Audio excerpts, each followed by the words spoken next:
بیویوں کے لیے بھی وہیں آ گیا کہ نیکی کرو گی 2 گنا اجر ہے، برائی کرو گی 2 گنی سزا ہوگی۔ یہ پردے کے حکم دیں، ان کی مسئلہ سمجھائی کہ پردہ کیوں ہے۔ اللہ چاہتا ہے کہ تمہیں پاک کرے اس طریقے سے۔ اب جو پردے پر بیوی عمل کرے گی وہ پاک رہے گی، ورنہ گندی ہو جائے گی۔ کوئی مسئلہ نہیں کہ پاک کر کے چھوڑنا، یہاں سے کوئی اہل بیت پنجن پاک کی طرف دوڑا پڑتا، کوئی بیویوں آیت میں کوئی گارنٹی نہیں کہ یہ پاک ہوئے ہیں یا نہیں ہوئی، وہ کرتوت بتائیں گے۔ اللہ پردے کی حکمت سمجھا، پردے کے حکم جو ہیں وہ اس لیے دیے گئے ہیں کہ تم پر کوئی تہمت نہ لگے، بدنامی نہ ہو، پاک صاحب زندگی گزارو۔ بات کچھ تھی، یعنی ارادہ تشریح تھا میاں طاہر صاحب، مقصد بتانا، تکوینی نہیں تھا کہ یہ ہو کے ہی رہے گا۔ چاہتا ہے اللہ کہ تمہیں پاک کرے پردے کے حکموں کے ذریعے۔ اب کوئی پاک بنتا ہے عمل کر کے ٹھیک ہے، نہیں کرتا نا، بات بالکل دوسری تھی جس کو اور طرف لے گیا۔ کوئی اس ایسے سے فائدہ نہیں، نہ بیویوں کو نہ آپ کی خاندان کے لوگوں کو۔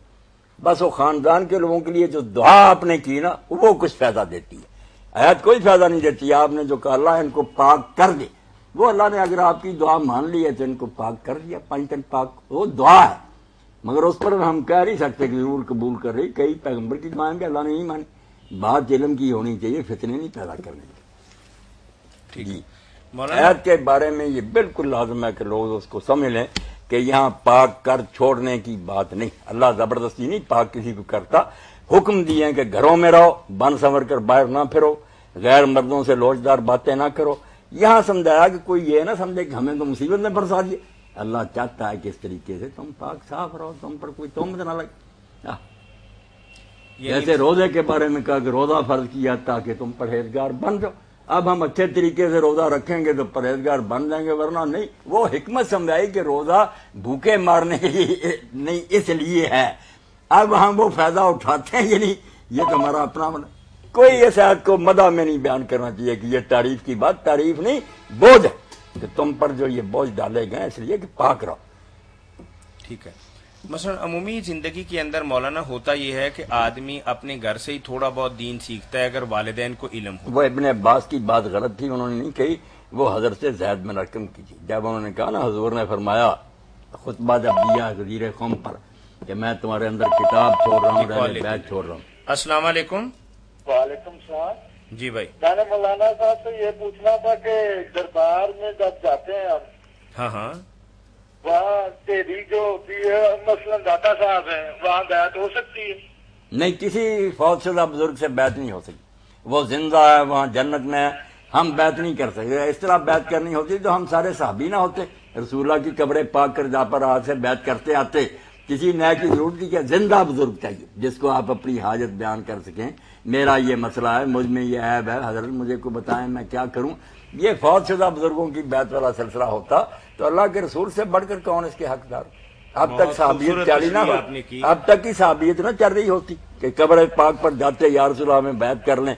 نہ ایسی باتیں نہ کرے، ہر بزرگ لے کے آ کے زندہ جو اس دنیا میں نا آگے زندہ تو بسم اللہ، وہ بحث کرنے کا کوئی فائدہ نہیں۔ ہم سے رابطہ جن کا نا کہ ہمارے سامنے حضرت صاحب ہم سے کہہ سکتے ہیں حضرت میں نماز نہیں پڑھتا، مجھ میں تکبر ہے، مجھ میں حرص ہے، کچھ بتائیں، یہ بات ان سے ہدایت لینی سیکھنا، یہ فوت شدہ بزرگوں والی کوئی بات نہیں۔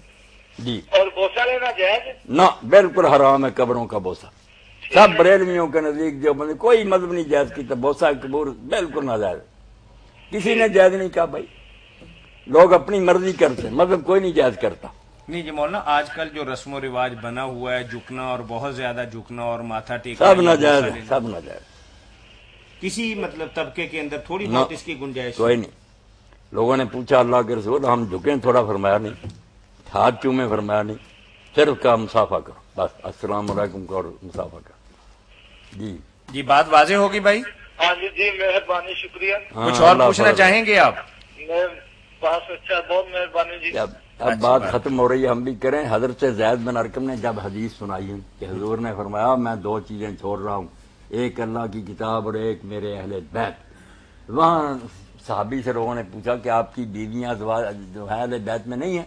انہوں نے ایک جگہ تو فرمایا اہل بیت میں، دوسری جگہ فرمایا اہل بیت میں نہیں ہے، مسلم نہیں ہے دونوں۔ اب اس کا حل لوگوں نے پوچھا کیا کہتے ہیں؟ انہوں نے کہا اگر آپ کے گھر میں بسنے کی وجہ سے کہو نا کہ وہ بیویاں، پھر تو وہ اہل بیت ہی۔ اگر کہیں کہ جو اس حدیث میں کہا گیا کہ میرے اہل بیت میں چھوڑ دے رہا ہوں، ان میں یہ نہیں ہے، کیونکہ اگر حضور ان کو طلاق دے دیں یہ تو اپنے باپ کے گھر چلی جائیں گے۔ یہ وہ اہل بیت ہیں جن کا خونی رشتہ حضور سے ختم نہیں ہوتا، اور وہ یہ چار نہیں، فاطمہ، حسن، حسین، علی، وہ سارا کنبہ حضور کا، جس میں فرمایا آل عقیل ہے، آل جعفر ہے، آل علی ہے، آل عباس ہے، سب گنے ہیں۔ اب اپنے اپنے مطلب کے شیعہ ادھر 12 کو لے جاتے ہیں، وہ سارا اس میں جو صحابی نے کہا کہ یہ سارے ہیں جعفر کی اولاد، علی کی، وہ چھوڑ جاتے ہیں۔ ہمارے لوگ بیویوں کو داخل کر رہے ہیں، بیویاں قرآن میں دوسرے موقعوں پر اہل بیت میں یہ بھی ہیں، مگر یہ جو ہے نا چھوڑ رہا ہوں میں اپنے اہل بیت، اس میں صرف وہ سید ہیں جن پر زکوٰۃ حرام ہے، ہاشمی، ان کا ذکر صحابی نے کھول کر بیان کر لی کہ وہ دنیا زید میں بن ارقم کی بات ہے، ہاں، زید عبداللہ بن عباس کی نہیں، زید بن ارقم کی بات، اور یہ روایت مسلم کی، آپ ہاں مسلم دونوں شریف روایتیں۔ بالکل کھول کر آپ جی۔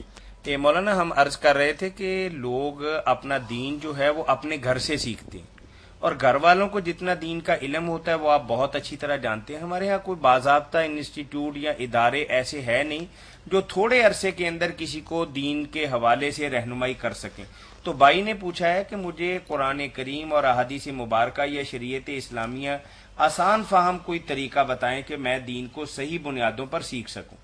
ایک تو یہ ہے کہ لمبا چوڑا نصاب ہے، بڑا اور لمبا، پھر کچھ وقتی مطلب فہم قرآن کی کلاسز ہوتی ہیں، لیکن باضابطہ کہ کسی بندے کو پٹڑی پہ چڑھا دیا جائے۔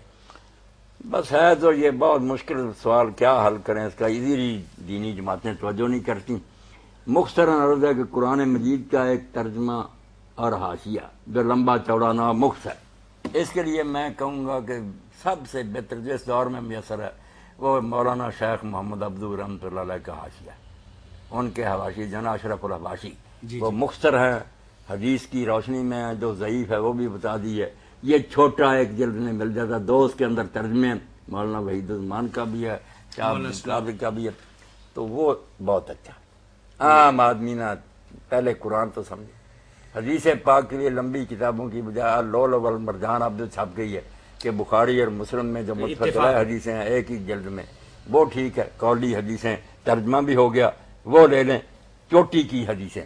اور بعد میں جو سیرت النبی ہے، اس کے لیے سید سلیمان ندوی رحمۃ اللہ علیہ کی جو سیرت النبی ہے شبلی کی، یہ پڑھیں، دوسروں سے بہت محنت سے تحقیق سے لکھی ہے، وہ تو پورا اور مسائل کے لیے فقہ السنہ، بس یہ 4 کتابیں حاصل کر لیں لوگ، انشاءاللہ دین کا جو فقہ السنہ جو ابو القاسم الحداد کی، جس میں سارے اماموں کے مذہب ہیں، ان کے دلائل ہیں، اردو میں پڑھتے ہی آنکھیں کھول جاتی ہیں کہ اللہ اللہ اللہ، باغ جو ہے نا پھلا پھولا، سب امام سچے ہیں، نیک ہیں، ہر بات کی دلیلیں، تعصب ختم، دل سے کرودھ اور نفرت۔